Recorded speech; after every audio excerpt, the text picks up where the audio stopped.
अस्सलामुअलैकुम। हमारे podcast English में इंग्लिश मतलब आसान अंग्रेजी में आपका बहुत खुशामदीद। मेरा नाम है आयत और मैं हूँ आपकी होस्ट। और मेरा नाम है मुहद्दिस। अस्सलाम वालेकुम आयत। वालेकुम सलाम मुहद्दिस, आपकी मोटिवेशन कैसी है? बहुत अच्छी। पिछले 2 एपिसोड से सीखकर मैं बहुत खुश हूँ। आज हम क्या सीखेंगे? आज का हमारा टॉपिक बहुत मज़ेदार है। आज हम पास्ट परफेक्ट कंटिन्यूअस टेंस सीखेंगे। पास्ट परफेक्ट कंटिन्यूअस, ये नाम तो बहुत लंबा है और मुश्किल भी लग रहा है। हाँ, नाम लंबा है मगर कॉन्सेप्ट बहुत आसान है। आपने पास्ट कंटिन्यूअस और पास्ट परफेक्ट दोनों सीख लिए हैं। ये दोनों का मिक्सचर है। अच्छा, तो ये दोनों टेंसेस का मिला जुला रूप है। जी बिल्कुल, आपने ठीक कहा।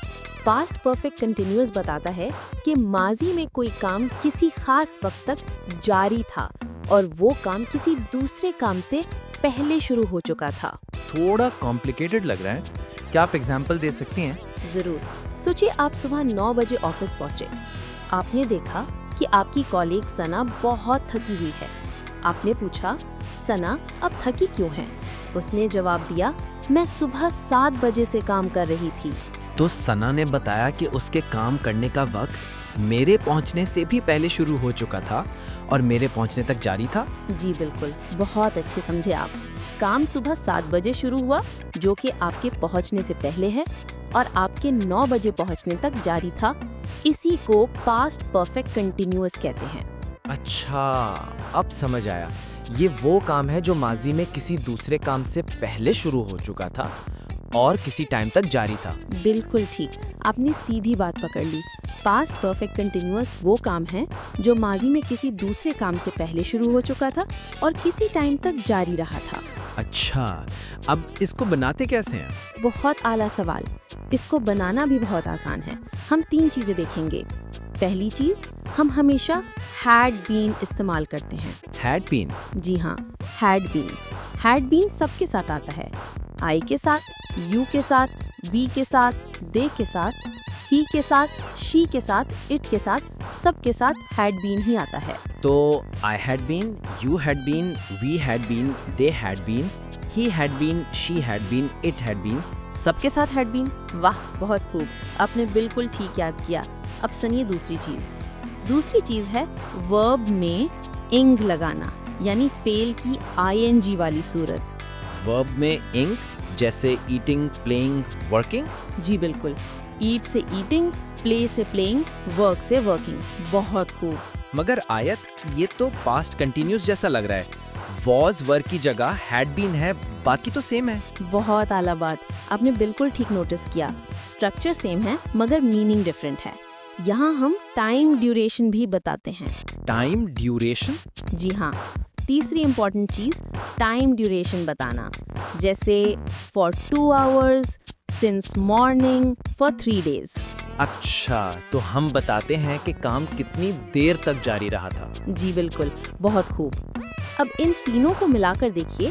पहले हैड बीन, फिर वर्ब में इंग, फिर टाइम ड्यूरेशन। तो I had been plus working plus for 2 hours is equal to I had been working for 2 hours. सुभान अल्लाह, बहुत खूब मुहद्दिस, आपने बिल्कुल ठीक बनाया। I had been working for 2 hours, यानी मैं 2 घंटे से काम कर रही थी। चलो अब आपके लिए एक आम मिसाल। सोचिए आप शाम को 6 बजे फ्रेंड के घर पहुंचे। आपके फ्रेंड ने बताया, मैं 4 बजे से तुम्हारा इंतजार कर रही थी। इसको इंग्लिश में कैसे कहेंगे? I had been waiting for you since 4 o'clock। Perfect, बहुत अच्छे। I had been waiting for you since 4 o'clock, यानी मैं 4 बजे से आपका इंतजार कर रही थी। अब थोड़ा प्रैक्टिस करते हैं, मेरे बात दोहराइएगा, ठीक है? ठीक है। I had been studying for 3 hours.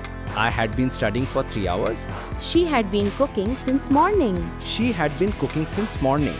They had been playing cricket for 2 hours. They had been playing cricket for 2 hours. बहुत अच्छे, आपकी सेंस बहुत क्लियर है।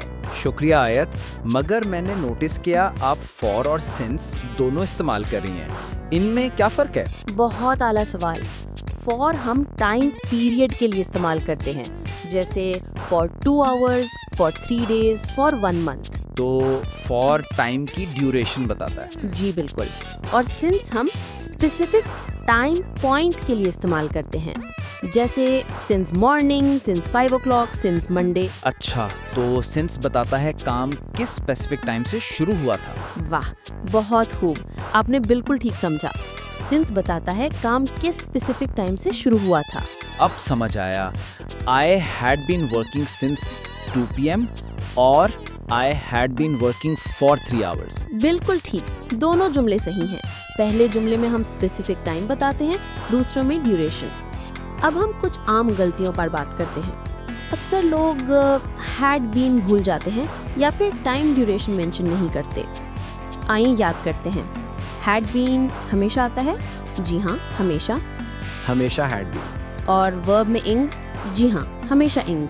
और टाइम ड्यूरेशन वो भी इम्पोर्टेंट है। जी हाँ, टाइम ड्यूरेशन बताना पास्ट परफेक्ट कंटिन्यूअस की पहचान है। इसके बगैर जुमला अधूरा लगता है। तो कभी ना कहना आई हैड बीन वर्क, हमेशा कहना I had been working for 2 hours। बिल्कुल ठीक, आपने बिल्कुल सही समझा। I had been working for 2 hours। ठीक है, अब हम थोड़ा बहुत प्रैक्टिस करते हैं। आइए मैं आपसे कुछ सवाल पूछती हूँ और आप उनका जवाब पास्ट परफेक्ट कंटिन्यूअस में दीजिएगा, ठीक है? ठीक है। पहला सवाल, आप सिनेमा पहुंचे, फिल्म शुरू हो चुकी थी। आपके दोस्त ने बताया, मैं 30 मिनट से तुम्हारा इंतजार कर रहा था।